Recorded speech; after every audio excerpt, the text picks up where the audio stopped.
สวัสดีทุกคนมื้อนี้มาขอกระเป๋าบอนไซคือเก่าเด้อทุกคนมื้อนี้อ่ะ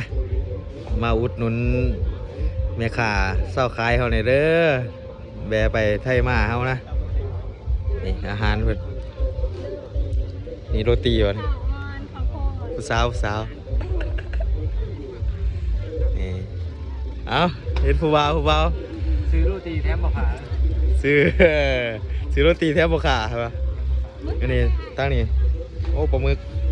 โอ้ สดใหม่ๆได้มาจากทะเล อาหารทะเลเนี่ยนี่ไปเดี๋ยวพาไปบรรยากาศ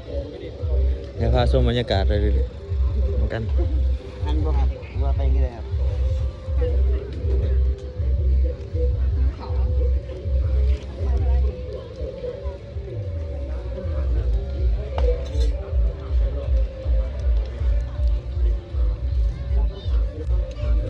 นี่มือกระดอง